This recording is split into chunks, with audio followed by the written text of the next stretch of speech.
Tak. Grazie. La parola ora all'onorevole Swinburne, 1 minuto e 30. A Spanish home buyer paying an extra €2,000 on an average mortgage, a German pensioner losing 4% return on his equity options investments, a French SME facing a 90% cost increase for foreign exchange hedging.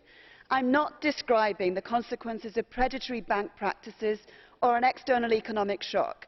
I'm simply illustrating what proponents of a European FTT are willing to inflict on their own constituents in pursuit of a misguided attempt to make anyone pay for the financial crisis of 2008.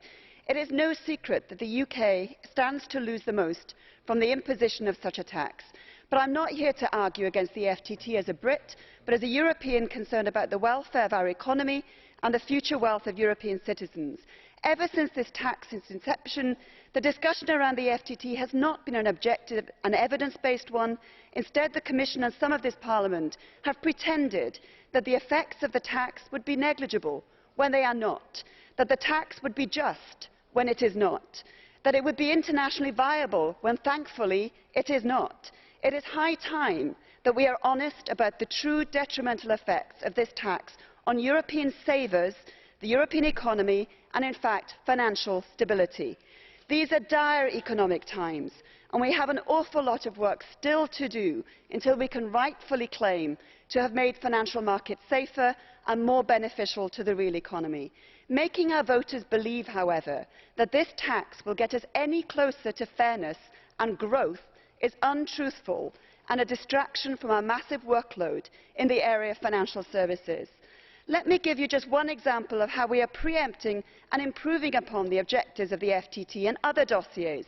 In the course of the review of the Markets and Financial Instruments Directive, we are discussing ways of dealing with any risks posed by HFT that are more sophisticated and effective than any FTT could ever be. I call upon my colleagues to follow the Council's lead in rejecting a European FTT and leave it up to individual member states to pursue such a tax if they feel it necessary. Grazie. Onorevole Swinburne, vuol ricevere una domanda da parte dell'onorevole Martin? Ok. Frau Kollegin, Sie haben soeben gesagt, dass alles, was für die Finanztransaktionssteuer sprechen würde, Spekulation sei und sind dann selber